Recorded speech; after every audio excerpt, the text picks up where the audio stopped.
चलिए तो स्टार्ट करते हैं हम, ठीक है, या फिर national legal services authority, state legal services authority, और हम एक्ट की बात कर रहे थे।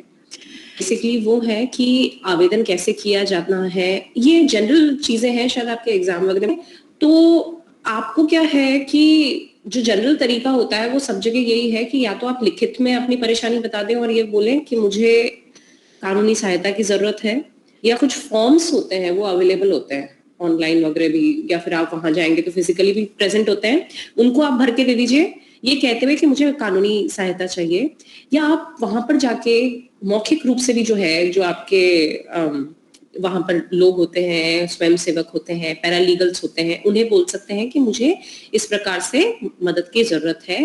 और आजकल वेबसाइट पे क्या है, अलग से एक सेक्शन दे दिया गया है जिसके न केवल अपना नाम वगैरह जिस तरीके से फॉर्म होता है वो भरा जा सकता है। वो जो है लायबल है कि किस कारण से आपको जो है विधिक सेवा मिल सकती है, वो आप लिख के जो है वहां दे सकते हैं, ठीक है। उसके बाद की प्रक्रिया वही होती है कि ये देखा जाता है कि क्या आपकी जो है सही है, आपकी जो है एप्लीकेशन सही है, कि वो स्पेसिफिक जो आप जहां पर देते हैं, आप डिस्ट्रिक्ट लेवल पे देते हैं तो वहां के जो है जो मेंबर्स हैं वो आपकी मदद करते हैं, स्टेट लेवल पे देते हैं तो हाई कोर्ट वगैरह की मदद के लिए के अंदर जो है वहां के अधिकारी जो है मदद करते हैं, आपके नेशनल लेवल के ऊपर सुप्रीम कोर्ट वगैरह है वहां के लोग जो है मदद करते हैं।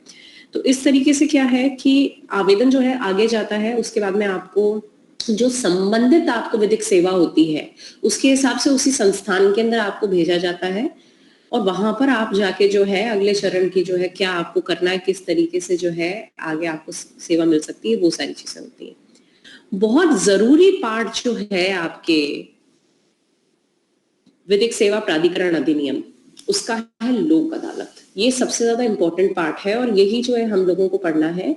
मैंने आगे देखी लोक अदालत क्या है, ठीक है, किन मामलों के अंदर लोक अदालत का जो है नियोजन किया जा सकता है, आयोजन किया जा सकता है, ठीक है। उसके लेवल्स की बात कर ली है मैंने। फिर उसके बाद में जो है परमानेंट लोक अदालत या स्थायी लोक अदालत क्या होती है, इस चीज की भी हम बात करेंगे, और कहाँ पर किन चीजों के अंदर जो है स्थायी लोक अदालत का काम आ सकता है, ठीक है। इसके बाद में ये पूरा इंग्लिश के अंदर, जिन्होंने भी बोला था all the required things are in English, फिर भी मैं बोलती हूँ कि जो इंग्लिश वाले हैं वो हिंदी का और हिंदी वाले इंग्लिश का पढ़ें, क्योंकि कुछ चीजों के ना बदलाव आ जाते हैं। देखिए लोक अदालत का भी मैंने जो है इंग्लिश में प्रोवाइड कर दिया है, कौन से मैटर्स हैं जिनके लिए अप्रोच किया जा सकता है, ठीक है, वो भी यहाँ पर दे रखे हैं। रेगुलर लोक अदालत किस किस प्रकार की होती है, ठीक है, निरंतर जो चले, जो रोज लगे, मोबाइल मतलब मल्टी यूटिलिटी वैन वगैरह टाइप की होती है आजकल, उसमें भी लगती है। और ये मेगा, ठीक है, इसका नाम यही होता है, ये आपके जो है किसी भी दिन जो है आपके स्टेट के सारे कोर्ट्स के अंदर एक साथ लगाई जाती है, उस प्रकार से भी होता है, ठीक है ना।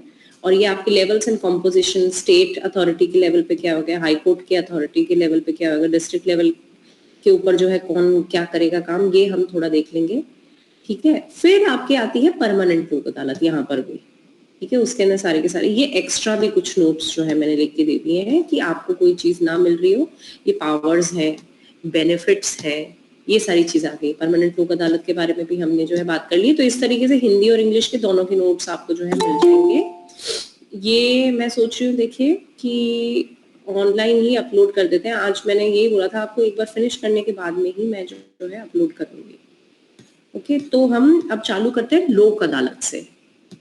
किसी को पता है लोक अदालत के बारे में, किसी ने सुना है? आप लोगों ने खैर नहीं सुना होगा क्योंकि अभी जो है स्टार्टिंग में ही है, और लीगल जो है उस फील्ड को एक्सपीरियंस नहीं किया होगा इतना आपने। फिर भी जो है मैं आपको एक यहाँ से जो है हम लोग एक आइडिया लेके चलते हैं। देखिए देश में आपको पता ही होगा जो मामलों का एक भार है, जिसको हम बोल सकते हैं कि जो the load of matters which is on the courts, वो बहुत ज्यादा है। और उसमें काफी सारे ऐसे मामले होते हैं जो कि एक बार अटक जाते हैं तो उसके बाद में फिर उनकी लंबी लंबी डेट्स जाने लगती है, ठंडे बस्ते में वो जाने लगते हैं, उनका फिर जो है कुछ भी नहीं होता है, उनका कुछ नहीं होता है, फिर वो आगे से आगे जो है बढ़ते जाते हैं। ऐसे केसेस में क्या है कि हम लोगों को ये पता लगता है कि अगर लोग आपस में ही समझाइश के साथ में उस मामले को खत्म कर सकते हैं तो वो क्यों ना किया जाए। ऑल्टरनेटिव डिस्प्यूट रेजोल्यूशन, ठीक है, अन्य प्रकार से जो है आपके बीच के अंदर कोई डिस्प्यूट है उसको किस किस प्रकार से निपटारा किया जा सकता है, उसके लिए अलग अलग चीजें बोलेंगे, कंसिलिएशन, मीडिएशन, आर्बिट्रेशन। एक तरीका जो है वो आपके विधिक तरीके से अलग है वो सारे, ठीक है। उनके ना अवार्ड्स वगैरह जो मिलते हैं वो आपके सेमी जुडिशियल होते हैं, क्वासी जुडिशियल होते हैं, लेकिन यहाँ पर जुडिशियल के रूप में ही जुडिशरी भी हम लोगों को किस प्रकार से मदद कर सकती है। तो जुडिशरी भी बोलती है कि कुछ एक मामले ऐसे हैं जिनके अंदर लोग चाहें तो लंबी लंबी प्रोसेसेस को चलाने के बजाय आपस में जो सेटलमेंट होता है उसके थ्रू जो है किया जा सकता है, ठीक है। तो वो जो है कौन से मामले हैं, ये लोक अदालत किस प्रकार से बनी और इसके पीछे के क्या कारण थे, ये सारी चीजें हम देखेंगे। देखिए, सबसे पहले 1982 के अंदर एक्सपेरिमेंट किया गया था, गुजरात के अंदर एक लोक अदालत चलाई गई थी और उसका जो है बहुत ही फायदा देखा था।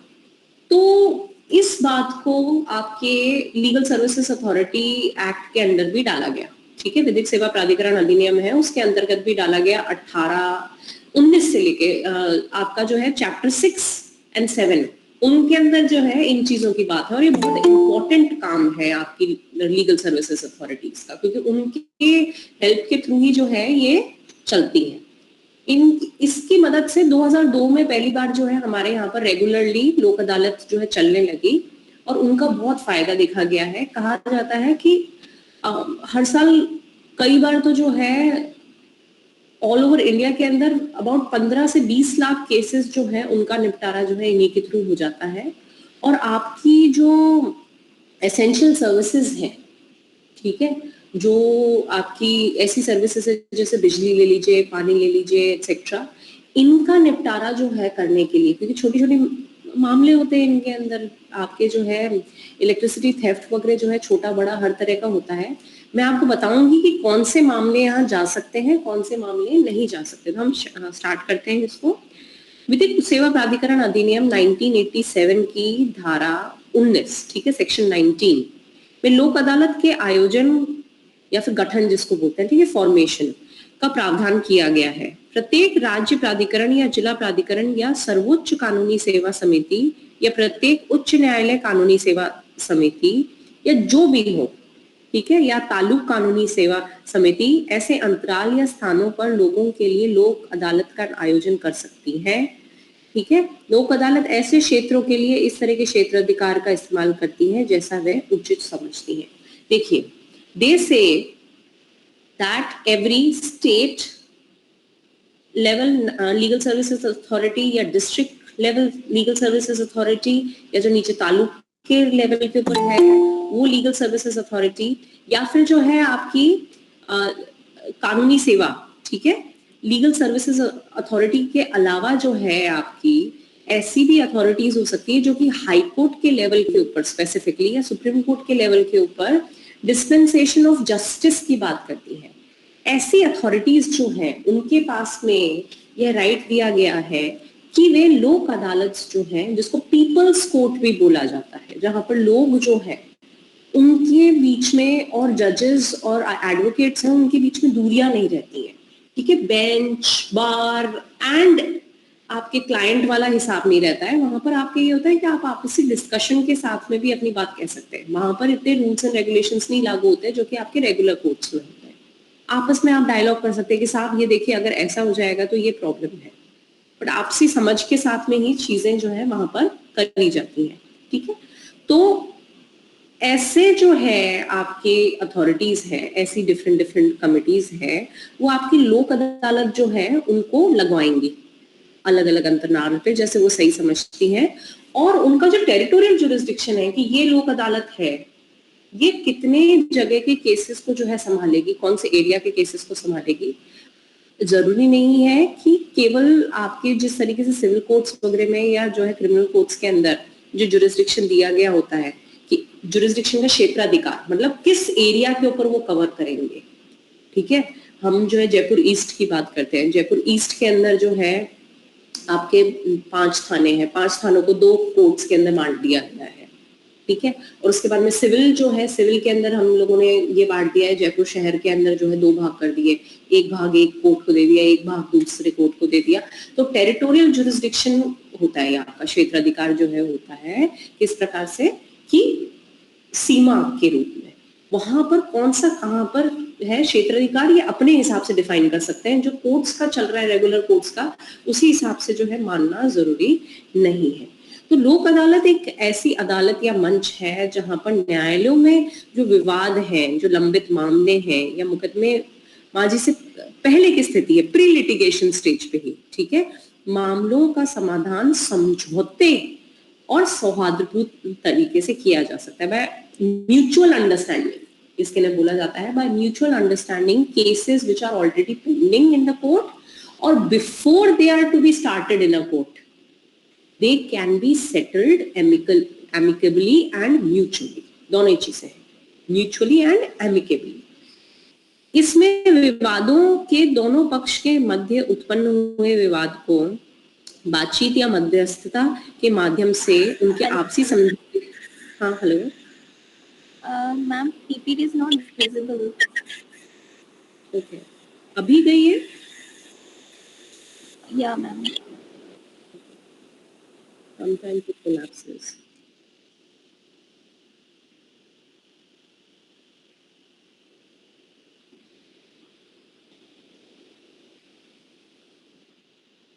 Is it visible now? No, ma'am. Go back my point. Yes, ma'am. Now is it? Yes, ma'am. Yeah. आप उसी को पिन करिए, देखिए प्रेजेंटेशन वाले पे जाके उसको पिन कर लीजिए। उससे क्या है कि आप कहीं पे भी होंगे ना, तो नहीं तो क्या स्विच होता रहता है। Okay. एक पिन का निशान होता है ना, आप उसको पिन कर लीजिए, वरना क्या है जो भी बोलेगा उसके पे स्विच हो जाएगा, कई बार ये प्रॉब्लम हो जाती है।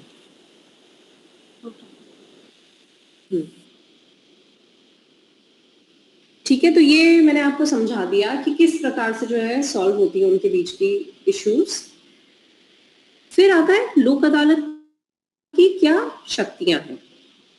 ये आपके जो है सेक्शन 22 के अंदर दे रखा है और उसके अंदर जो है क्या क्या शक्तियां हैं उन्हें बताया गया है। तो ये बोलते हैं कि जिस प्रकार जो है सिविल कोर्ट्स की जो पावर होती है, और सिविल कोर्ट्स के पास में जो है डिफरेंट उनके पास में अथॉरिटीज होती हैं, वो ही सारी की सारी the powers and authorities of a civil court will be provided to a Lok Adalat also. क्या है कि वो अपने सामने जो है कोई भी विटनेसेस हैं उन्हें बुला सकते हैं, उन्हें समन कर सकते हैं, उनको ओथ दिलवा सकते हैं, ये चीज लिखी है यहाँ पे, ठीक है। फिर उसके बाद में कोई एविडेंसेस, कोई डॉक्यूमेंट्स उनको भी मंगवा सकते हैं, कॉल अपॉन द डॉक्यूमेंट्स, ठीक है, किसी दस्तावेज को मंगवाना और उसको पेश किए जाना, शपथ पत्र पर जो है साक्ष्य ग्रहण करना, कि somebody provides for an affidavit and on that affidavit evidences are submitted, ठीक है। किसी न्यायालय या कार्यालय से किसी लोक दस्तावेज या अभिलेख या ऐसे दस्तावेज या अभिलेख की प्रति की अध्यापेक्षा करना, that means the court can call for public office records, कोई भी पब्लिक ऑफिस है उसके रिकॉर्ड को भी जो है कॉल अपॉन कर सकते हैं, या तो वो वहां पर जो है एक प्रिंटेड फॉर्म या उसके अंदर रखा गया है, या उनसे बोल सकते हैं कि आपके पास में इससे संबंधित जो भी जानकारी है वो पूरी हमारे समक्ष जो है उसको प्रस्तुत किया जाए, ठीक है। And any other subject which the court deems fit, ठीक है, कोई भी ऐसा विषय जो न्यायालय द्वारा जो है विहित किया जाएगा। इसकी व्हाट आर द बेनिफिट्स, सबसे बड़ी चीज ये है, ठीक है ना। न्यायालय शुल्क नहीं है, कोर्ट फी लगती नहीं है, आप जल्दी निपटाइए, ठीक है। अधिवक्ता या वकील पर होने वाला खर्चा भी नहीं लगता। बीच में वकील तो जो है आते हैं, लेकिन आपके क्योंकि क्या है, यू नीड कि हम मान लीजिए सेटलमेंट भी करते हैं तो हमारे साथ में कोई गड़बड़ ना हो जाए, तो उनकी राय ली जाती है, उनको रखा जाता है। बट वहां पर जो है ये बोलते हैं कि खर्चा नहीं होता है, आप खुद भी कर सकते हो, that's a different thing. However देखिए, कोई भी जो है वकील से राय लिया बिना जो है नहीं चलेगा, क्योंकि उनको ये डर होता है कि हम मान लीजिए समझौता भी करें तो कहीं हमारे जो है हमारा अहित ना हो जाए, फिर भी है उसके अंदर आपसी जो है जो मध्य उनके बीच में जो है मतभेद होता है, उन्हें सहमति और सुलह से समाप्त किया जा सकता है। यहाँ पर जो है आदेश फटाफट मिल जाता है। कोई भी आप मान लीजिए बिजली चोरी करी, बोला ठीक है आपने इतने का जो है इनके ऊपर वीसीआर भरा, विजिलेंस कमेटी रिपोर्ट के अंदर जो है वीसीआर भर जुर्माना डाला गया है, ठीक है। या फिर कोई पब्लिक डिपार्टमेंट है, उनको ये बोला है कि आपको फाइन तो भरना ही है, दूसरी तरफ जो है ये भी होता है कि आपको जो है उनकी भरपाई करनी है। तो दोनों ही चीजों का जो है एक बार आप जैसे ही भरपाई कर देते हैं, आपको फटाफट जो है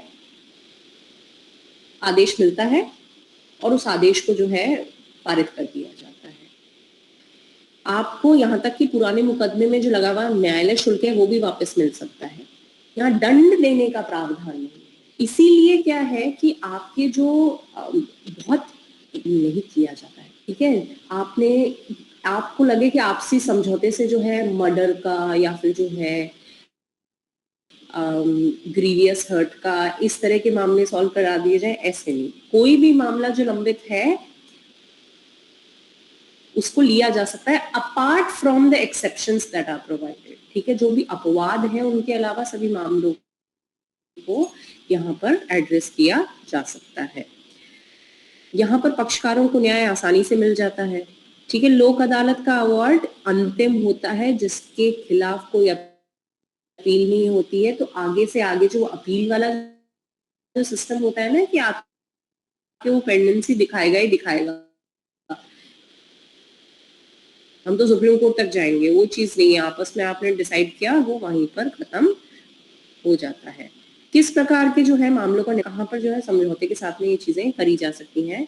जो सिंपल आपके जो है सिविल एंड क्रिमिनल मैटर्स होते हैं, स्मॉल जो ज्यादा मैटर नहीं करते हैं, जिनकी छोटी जो है सजा होती है या फिर जो है केवल फाइन्स होते हैं।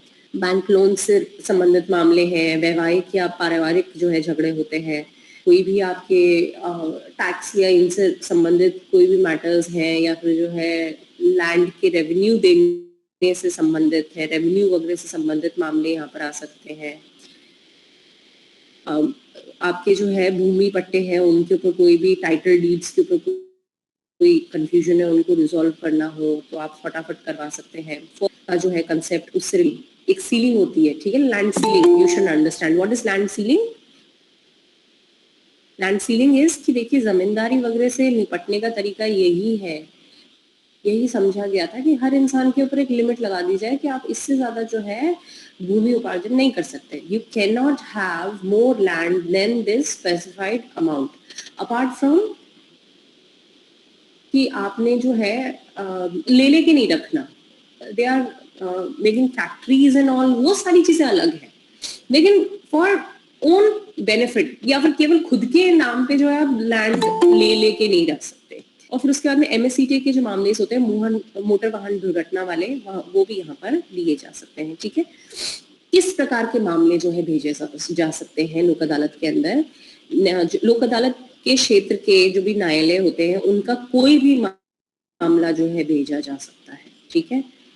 और ऐसे भी कि वाद जो है आपने दायर नहीं किया है, you have not filed a case, but if you file a case you will be filing with in one of the courts जो कि उस लोक अदालत के जुरिस्डिक्शन के अंडर आते हैं। देखिए 5 कोर्ट्स हैं मान लीजिए, पर्टिकुलर लोक अदालत में जा सकते हैं।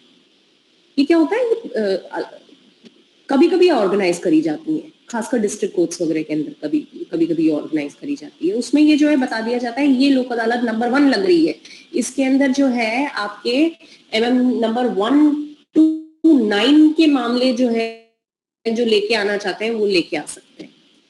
अब मान लीजिए आपने वो मामला दर्ज नहीं कराया है, आई नो कि आज जो है होने वाली है और मेरे साथ में जो दूसरी पार्टी है उसको भी पता है, देखिए क्यों जा रहे हो आप कोर्ट के अंदर। जब आप आपसी समझौते के साथ में उसको करना चाहते हैं तो why are you going, that is बाउंडेशन। बाउंडेशन की बात हो जाती है, मुझे तुम पे विश्वास नहीं है, ठीक है, तुम जो बोल रहे हो मुझे वो सोल्यूशन ठीक लगता है, बट मुझे तुम पे विश्वास नहीं है कि आज तुम ये मुझे सोल्यूशन बता रहे हो, तुम इसको मान जाओ या तुम इसको पूरा कर लो। वो बोलता है मुझे भी विश्वास नहीं कि मेरा करने के बाद में जो है तुम ये बोलो कि मैंने तो किया ही नहीं। ठीक है, कुछ भी आपस में जो है कोई भी समझौता हो, बोले क्या किया जाए इसके लिए।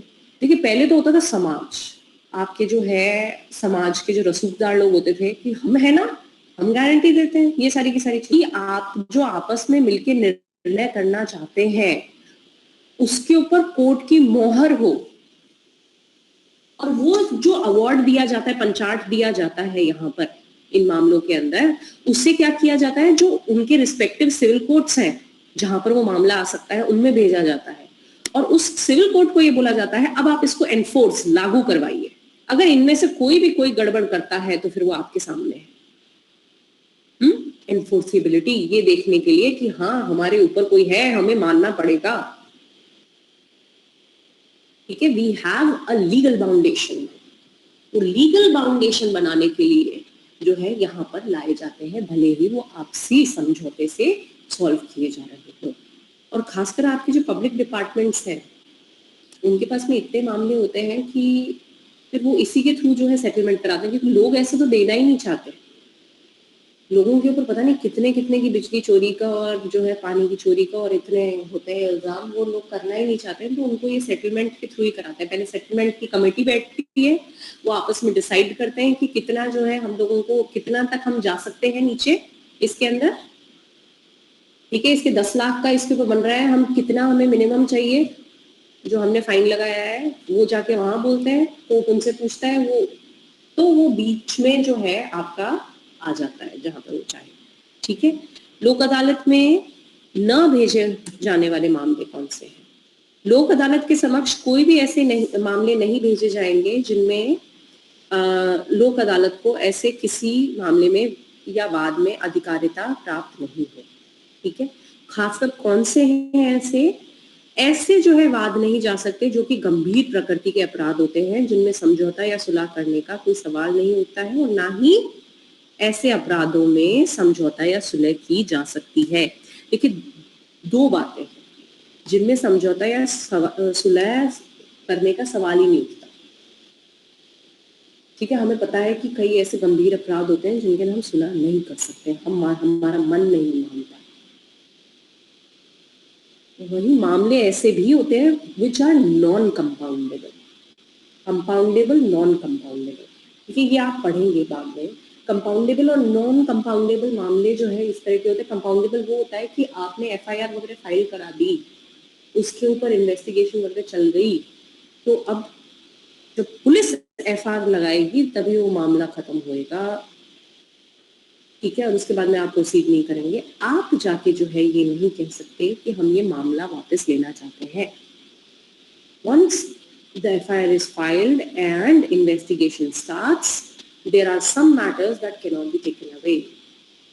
कि हमने म्यूचुअल अंडरस्टैंडिंग के साथ में इसको खत्म कर लिया है, that are non compoundable offenses. ठीक है, आप उनको वापस नहीं ले सकते, ऐसे मामले होते हैं। ठीक है, फिर है आपका लोक अदालत द्वारा मामलों का संज्ञान। Which matters can be taken into consideration? विचाराधिकार का प्रावधान जो है किया गया है, ये आपकी धारा 20 में किया गया है। यहाँ पर ये है कि जो भी मामले कोर्ट्स के अंदर पेंडिंग हैं या उन कोर्ट्स में फाइल किए जा सकते हैं, या उन कोर्ट्स में फाइल किए जा सकते हैं जो कि उसकी जुरिस्डिक्शन के अंडर हो, लेकिन आपके कौन से, क्या वो जबरदस्ती किसी भी मामले को उठा के ले सकते हैं? हाँ, मैं तो इन मामलों को लूंगा, इनके लिए तो लगता है आपस में समझ हो जाएगी, लोग ही नहीं चाह रहे, क्या आप ले सकते हो? क्या कोर्ट जो है आपकी लोक अदालत जो लग रही है वो ये बोल सकती है कि मैं जो है लेना चाहती हूँ? ऐसा नहीं है।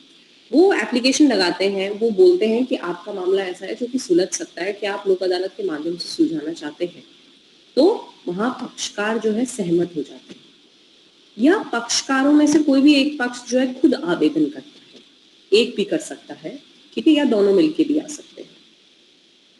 यदि न्यायालय को ये संज्ञान हो जाता है कि विवादित मामला लोक अदालत में समाधान के लिए उपयुक्त है, तो एक बार जो है उनको लगा के, उनके एडवोकेट्स वगैरह को समझा के ये चीज जो है करी जाती है। ठीक है, लेकिन संबंधित मामले को न्यायालय द्वारा पक्षकारों के आग्रह पर विवाद के निपटारे के लिए लोक अदालत में भेजने से पहले न्यायालय उभय पक्षों की सुनवाई का पूरा अवसर देगा, लोक अदालत में भेजा जाएगा। उससे पहले ये जो है ना इस मैटर के अंदर कि लगता है उनको लगता है कि हाँ ये मामला जो है निपटाया जा सकता है, सुलझाया जा सकता है लोक अदालत में, बट स्टिल ऐसा नहीं है कि वो जबरदस्ती करेंगे। पूरी सुनवाई नहीं करी उससे पहले जो है बोलेंगे जाओ जाओ जाओ तुम लोक अदालत में जाओ। उनको पूरा सुन लिया गया होता है, मेरिट्स पे जो है डिस्कशन भी हो गया होता है। मेरिट्स के ऊपर जो है आपका, मेरिट्स का मतलब ये होता है देखिए कि आपको with case laws, with evidences और सारी चीजें बोलनी होती है। एक आपका इनिशियल एडमिटेंस होता है जिसके अंदर उनको ये मैम आवाज में प्रॉब्लम आ रही है, शायद मेरे मोबाइल में हो सकता है या फिर आगे से ही है। बाकी लोग बताइए। नो मैम क्लियर है इधर तो। मेरे भी क्लियर आ रही है। मैम क्लियर है। अच्छा, तो बीच बीच में देखिए क्या होता है कि सिग्नल्स आपको पता ही है इंडिया के बहुत महान है, आप कितने भी पैसे दीजिए, ठीक है। तो क्या है कि कोर्ट्स जो है वो पहले जो है पक्षकारों को पूरी सुनवाई करने का मौका देंगे, ठीक है। अगर इन सब प्रयासों के बाद में भी वो किसी एक म्यूचुअल अंडरस्टैंडिंग पे नहीं आ पाते हैं, राजीनामा नहीं हो पाता है, तो वापस से जो है उन मैटर को जो है कोर्ट में भेज दिया जाएगा संबंधित न्यायालय में। और जिस स्तर पर जो है वो मामला था पहले, जिस स्टेज पे था वो मामला, वहीं से वापस से जो है उसके अंदर कार्यवाही जो है उसका प्रारंभ हो जाएगा, ठीक है। अब इसका लोक अदालत के निर्णय की जो है बात करी जा रही है, ये सारी चीजें इंग्लिश में हैं, बट क्या है जनरल अंडरस्टैंडिंग की लैंग्वेज के लिए जो है it's okay that we are talking in both Hindi and English. तो आप लोग ये ना सोचें जो इंग्लिश वाले हैं कि हमारे को नोट्स नहीं मिलेंगे, मैंने आपको नीचे दिखा दिए हैं, ठीक है। अब इसका जो है लोक अदालत का जो निर्णय होता है, उसका जो अवार्ड है, उसकी क्या पावर है? उसकी पावर ये है कि that is binding on both the parties, दोनों ही पार्टीज के लिए बाध्यकारी होगा और उस अंतिम होगा। Now you can not take this matter before the court, any other court. इसका कोई अपील नहीं है, आपने आपसी समझौते के साथ में इसको रिजॉल्व किया है। देखिए क्या है कि ये कोर्ट्स के पास आपकी जो है, आपको ये पता होना चाहिए कि जो भी डिसीजंस आते हैं उन डिसीजंस के ऊपर जो है अपील्स वगैरह भी होती हैं। कहाँ अपील्स हो सकती है, क्या लिमिटेशन है, कितने टाइम में हो सकती है, ये सारी की सारी बातें होती हैं। अगर किसी भी मामले पे एक बार कोई आपका मामला, मतलब किसी भी विवाद पे on any issue, if a matter has been filed in a court, अगर मैटर कोर्ट में फाइल कर दिया गया है तो उसको कहते हैं रेस सब जुडिस, कि वो कोर्ट के सामने लंबित है। उसी मामले पे, उसी विवाद पे आप वापस से मामला नहीं फाइल कर सकते जब वो वहां पर पेंडिंग है।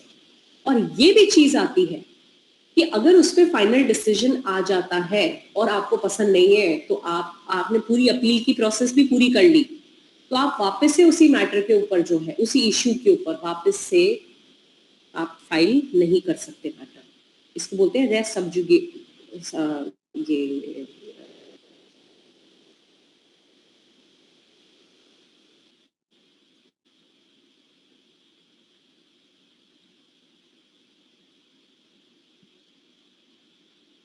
मेरा कॉल जो है वो कोलैप्स हो गया था। हाँ नरेंद्र कुमार जी बोलिए। वो आवाज नहीं आ रही थी इसलिए। वो मेरा कॉल चला गया था, ठीक है ना, कोई नहीं, मुझे पता चल गया था, ठीक है। तो आपका एक तो जो है आपने मैटर फाइल कर रखा था कोर्ट के ना, उस समय आप वापस से उस मामले के ऊपर जो है कोर्ट को वापस से संज्ञान लेने के लिए नहीं कह सकते, उसको बोला जाता है रेस सब जुडिस। और दूसरा जो होता है आपका कि मामले के ऊपर आपका कोई भी मैटर है, उसी इशू के ऊपर, ऑन द सेम इशू, आप जब भी कोर्ट के अंदर अपने प्लेन वगैरह फाइल करते हैं उसके बाद में जब जिरह कर रहे होते हैं तो इश्यूज होते हैं, whether this should be done or not, whether this is the case or not, ये आपको आगे बताए जाएंगे किस तरीके से जो है आपके इश्यूज को बनाया जाता है हर मैटर के अंदर। अब आपसे भूल हो गई, आपने कोई इशू बनाया नहीं है, तो आप आगे जाके एक एप्लीकेशन के थ्रू जो है उस इशू को बोल सकते हैं कि हमें ये इशू भी जो है यहाँ पर डिस्कस करना चाहिए। कि हमने सारी बातें कर ली, लेकिन उसको क्या मुआवजा मिलना चाहिए। मान लीजिए कोई व्यक्ति है, ठीक है, उसकी जो है जान माल की हानि हुई है या फिर उसकी रेपुटेशन की हानि हुई है, तो उसके ऊपर जो है आगे हमने जो है ये पता कर लिया कि कितना फाइन लगना चाहिए, कितना मुआवजा मिलना चाहिए, लेकिन इस चीज के ऊपर हुआ ही नहीं कि उसको माफी वगैरह क्या मांगनी है दूसरे व्यक्ति को, ये इशू नहीं फ्रेम किया, तो उस इशू को फटाफट आप जो है फ्रेम करवा सकते हो। और तो क्या होता है, जिन इश्यूज के ऊपर और जिस मैटर में एक बार जो है डिस्कशन हो चुका होता है, वो मैटर वापस से जो है कोर्ट में नहीं लाया जाता, उसके वो फाइनल डिसीजन हो गया होता है, ये माना जाता है। अगर उसकी सारी अपील प्रोसेस कंप्लीट हो गई है, उसको बोला जाता है रेस जुडिकेटा, ठीक है। तो यहाँ पर जो है बात ये आती है कि एक तरीके से अगर कोई भी मैटर को लोक अदालत के थ्रू जो है अगर आपने रिजॉल्व करवा लिया है, तो एक तरीके से उस पर लग जाता है res judicata, it can not be taken up by any other court anywhere, ठीक है। उसके खिलाफ कोई अपील नहीं होगी और वह अवार्ड जो है वो क्या होगा, आपका अंतिम अवार्ड होगा। उसको निर्णय को जो है किस तरीके से मनवाया जाता है, उसको डिक्री के रूप में ही माना जाता है, जो डिसीजन जो है सिविल कोर्ट्स वगैरह के द्वारा दिया जाता है उस तरीके से। भले ही आपका जो है वो, क्योंकि क्या होता है डिक्री या इनके अंदर क्या काम होता है कि न्यायालय खुद जो है उनको एनफोर्स कराता है, न्यायालय के अंदर भेजा जाता है, जिस न्यायालय से आया है वो पर्टिकुलर केस या जहां पर लगाया जा सकता था, उस न्यायालय को वो निर्णय भेजा जाता है और वो जो है क्या करते हैं, वो आपके उस मैटर के अंदर जो है उसका एनफोर्समेंट कराते हैं अवार्ड का, कि आपको ये चीजें करनी है, हम देख रहे हैं। और मान लीजिए अगर न्यायालय शुल्क फाइल किया जा चुका है, तो उसको भी वापस लौटाने का जो है इंतजाम किया जाता है। क्या अपील होती है? कोई अपील नहीं है, ये हम पता कर चुके हैं। अब है इशू स्थायी लोक अदालतों का, ठीक है, परमानेंट लोक अदालत।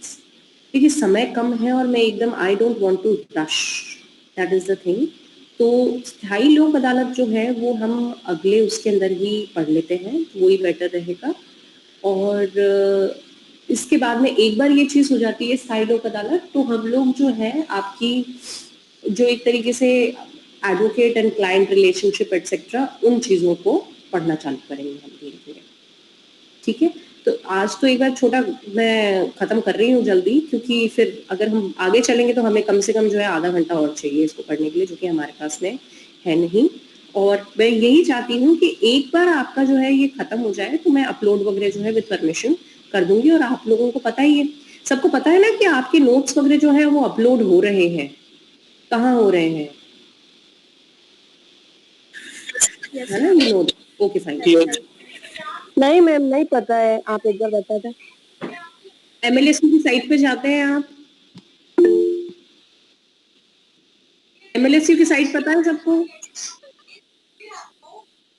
यस नहीं मैम। मैम। एमएलएसयू की साइट ही नहीं पता, तो वो जाइए ना एमएलएसयू की साइट खोलिए, mlsu.ac.in।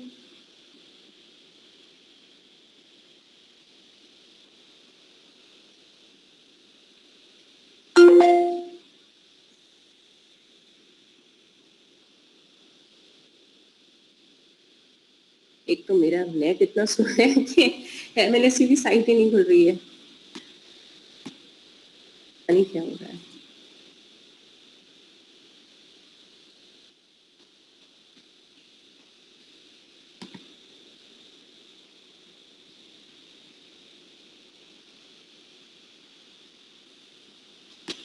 ये जो है लिंक, आप जाइए इसके ऊपर, मैं आपको भेज रही हूँ, ये देखिए। इस लिंक को जब आप खोलेंगे, मैं आपको दिखा देती हूँ, ऐसा करते हैं आपको ये दिखा देते हैं।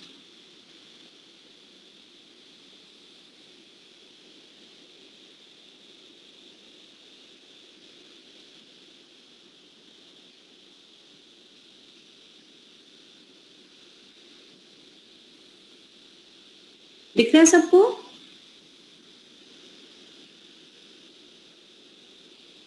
ठीक है। अब इसके अंदर आप सेलेक्ट स्कीम कर लीजिए। आप लोग हैं अंडर ग्रेजुएट एनुअल, ठीक है। इसमें आप जाइए और ढूंढिए एलएलबी फर्स्ट ईयर। ये आपके अलग अलग टॉपिक्स के ऊपर अलग अलग जो है आपके नोट्स हैं, और मैं आपका जो है अब इसके ऊपर भी डाल दूंगी, ठीक है। आपके सारे सारे नोट्स हैं, आप इनको देख लीजिए। मेरे पास में अभी आए हैं तो मैं अभी बता दूंगी, इनसे जाके आप अपने जो है नोट्स निकाल सकते हैं, ठीक है। और आपके प्रोफेशनल एथिक्स वाले हैं वो भी मैं अपलोड कर दूंगी, जो दोनों चीजें बना रखी है मैंने, ओके।